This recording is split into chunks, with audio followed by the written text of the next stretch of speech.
नमस्ते। आपका अरविंद गणेश दामले चैनल में स्वागत है। मैं अरविंद दामले प्रस्तुत कर रहा हूँ दासबोध। 15वें दशक के 8वें समास में बताया गया है कि अनेक प्रकार के छोटे छोटे जीव पाए जाते हैं, पर सबका अंतरात्मा एक ही होता है। रूप, रंग, आकार, आदतें, खान पान, ज़रूरतें आदि सब अलग अलग होते हैं, पर सभी अपने से संबंधित ज्ञान हासिल कर लेते हैं।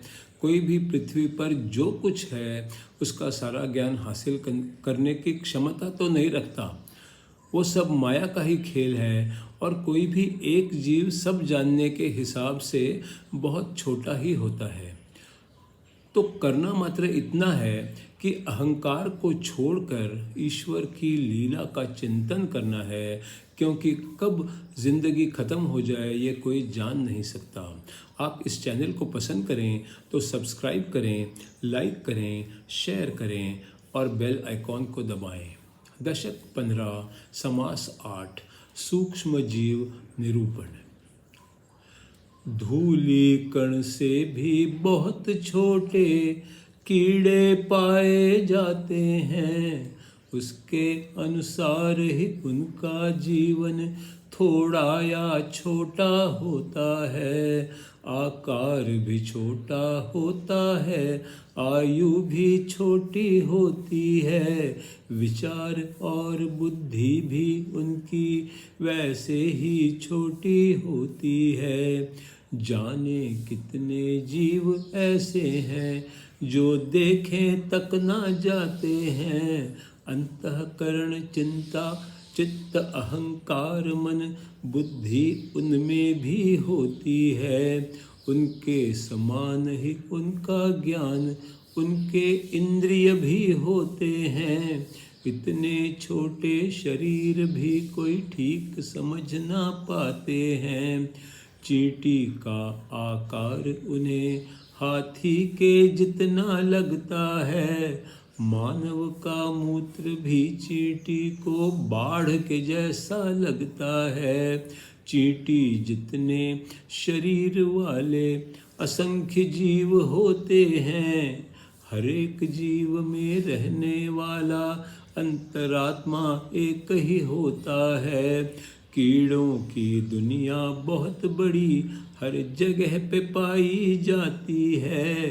कड़ी मेहनत से ही उनके बारे में पता चल सकता है। अनेक ग्रहों पर अनेक कीड़े, कुछ छोटे कुछ बड़े होते।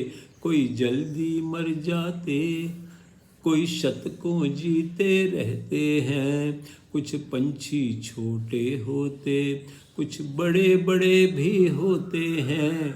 सांप और मछली भी छोटे और बड़े भी होते हैं।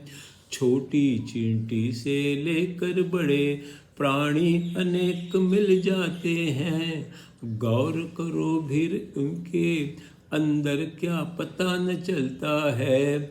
अनेक वर्ण रंग होते हैं, हर तरह के जीव भी होते हैं। कोई सुंदर तो है, कोई भद्दे, हम सब तो बता न पाते हैं। सोने जैसे तेज से कई प्राणी चमकते रहते हैं। कोई कोमल है, कोई कठोर है, सब ईश्वर ने ही बनाए हैं। खान पान, देह रचना, आवाज आदि में फर्क होता, लेकिन हर एक देह में एक ही अंतरात्मा वास करता। सारी सृष्टि को ध्यान से देखे, ऐसा कौन सा प्राणी है। खुद से संबंधित थोड़ा ज्ञान सब हासिल कर लेते हैं। जल है जहाँ, जीव है वहाँ, उत्पत्ति का ये स्वभाव है। इस विचार ही व्याप्ति बहुत गहरी एवं विशाल है। पृथ्वी के अंदर भी जल, उसमें भी अनेक प्राणी है। इतनी सारी चीज़ें हैं, कोई सब कुछ जान न पाता है। खेचर, भूचर, वनचर, चलचर, कितने ही प्राणी होते हैं। 84 लाख योनियों को कोई जान कभी ना पाया है। आग में जीव नहीं रहते, बाकी हर जगह में रहते हैं। कल्पना से भी परे प्राणी कोई जान भी नहीं पाते हैं। ईश्वर जो कर सकता है सब हम तो कह ना सकते हैं।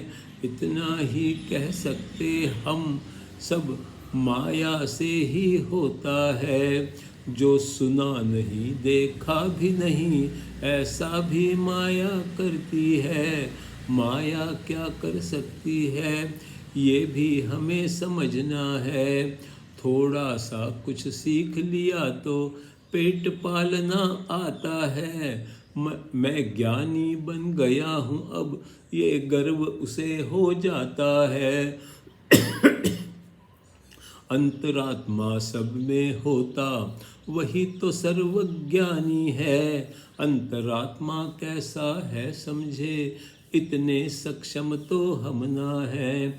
देह में जो कुछ होता है उसे भी हम ना जानते हैं, तो सारे विश्व के प्राणी कैसे जान हम सकते हैं। थोड़े ज्ञान से सबको लगता हमको सब कुछ मालूम है, लेकिन ज्ञात तो थोड़ा है, अज्ञान है वो विशाल है। अणु के जितने प्राणी के जीवन के तरीके अनेक हैं, सारे के सारे हम सबको पता भी नहीं चलते हैं। परमेश्वर जो करता है वह सब विस्मयकारक है, फिर भी क्यों मानव को फिजूल गर्व हो जाता है। अहंकार छोड़ ईश्वर की लीला का चिंतन करना है। इतना करने के हिसाब से मानव की आयु कम ही है। देह नष्ट होने को बिल्कुल समय नहीं कुछ लगता है। देह हमारा क्षण भंगुर, तो व्यर्थ गर्व क्यों करना है। देह का ऐश्वर्य 2 दिन का, आदि अंत में रोना है। पर सुंदर कपड़ों से ढक कर हम देह बड़ा है कहते हैं। ढक दो कितना भी देह को, दुर्गंध फैल ही जाता है। विवेक से देह बुद्धि छोड़े, वही धन्य हो पाता है। व्यर्थ के ढोंग को छोड़ छाड़, अहंकार फोड़ देना है। विवेक विचार से ईश्वर को ढूंढ लेना ही अच्छा है।